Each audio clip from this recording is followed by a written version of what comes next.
Hello YouTube family, મારી ચેનલમાં તમારું બધાનું સ્વાગત છે. આજનો તમારા નવો બ્લોગ જોવા મળશે. બ્લોગમાં એકદમ શ્રાવણ મહિનાનો પવિત્ર દિવસ છે, માટે તમને આજના ભોળાનાથના જેટલા ઐતિહાસિક મંદિર ભાવનગરની અંદર છે, બસ ઘરેથી નીકળી ગયા છીએ. ઘરેથી નીકળીને અમે સીધા બોતળાવ મહાદેવ દર્શન કરવા જઈશું. રોડે જઈએ છીએ, રોડે બોતળાવ મહાદેવ. બોતળાવ મહાદેવ આવવું હોય તો અહીંયા બાજુમાં બાલવાટિકા છે. બાલવાટિકાની બાજુમાં જ નિશાણી છે. અને નિશાણી ચડીને સીધું તમારે મહાદેવનું મંદિર આવી જશે ઉપર. ચડી જશો ને એટલે સીધે તમારા મંદિર આવી જશે. ફાઇનલી આપણે મહાદેવના મંદિરે પહોંચી ગયા છીએ.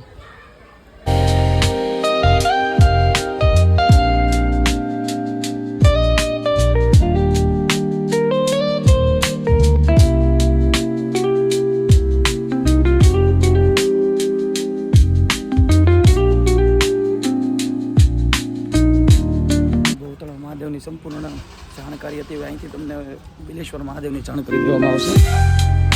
આ સાઈડ દેવબાગથી આવો એટલે અંદર આપણે રત્ન ફ્લેટમાં અંદર જવાનું છે.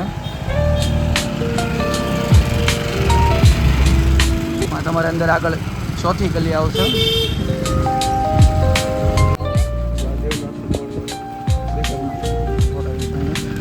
અહીંથી તમારે અંદર જવાનું. ત્યારબાદ આપણે આવશે મિની કેદારનાથ જે કહેવાય છે.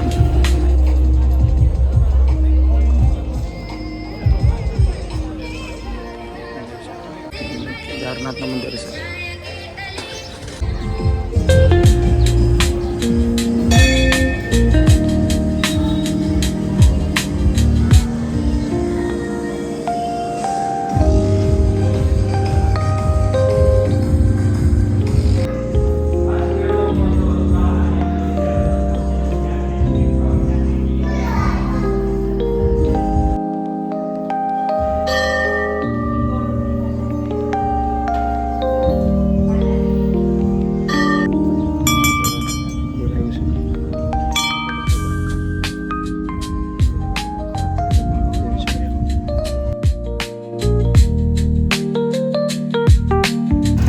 આ છે લીલમબાગ સર્કલ. લીલમબાગ સર્કલ એથી સામે એસટીએ જવાનો માર્ગ છે ને, એસટી બસ સ્ટેન્ડ, એ રોડે જવાનું તમારે. બિલેશ્વરમાં જશું અહીંથી સીધે એસટી બસ સ્ટેન્ડ આવે.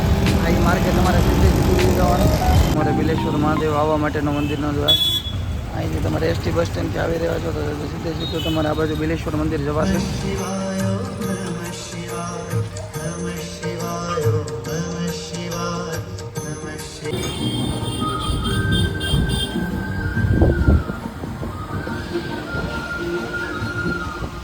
The next day. YouTube family, આજે આપણે જશું પારસેમતીની વાડીએ. પારસેમતીમાં જે ભોળાનાથનું મંદિર છે, આપણે તમારે અહીંથી જવાનું છે. અહીંથી જશો એટલે એમ કે જમોડ સ્કૂલ આવશે. આખી રોડ આપણે એમ કે જમોડ સ્કૂલ બાજુથી જશું.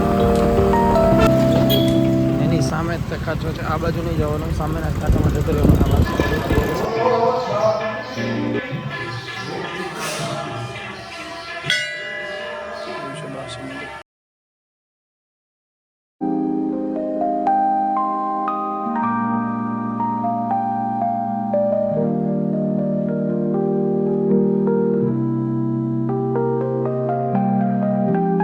મહાદેવાની શેરી. તમારે મહાદેવાની શેરીમાંથી આવો એટલે તમારે જમણી સાઈડ વાળવી પડશે નીલકંઠ મહાદેવના દર્શન કરવા જવા માટે.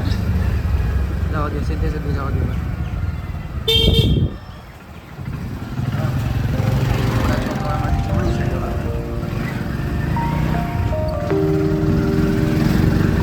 જમણી સાઈડ વાળીને પછી આગળ જો કંઈક શોપ પડશે એની બાજુથી તમારે ડાબી સાઈડ વાળવી પડશે.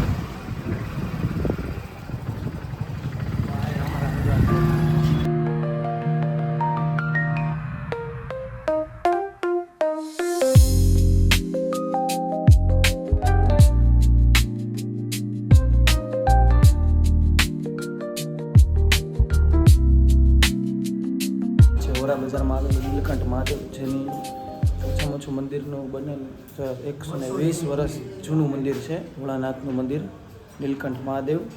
ભાવનગરમાં 200 વર્ષ જૂનું વૈદ્યનાથ મહાદેવનું મંદિર આવેલ છે.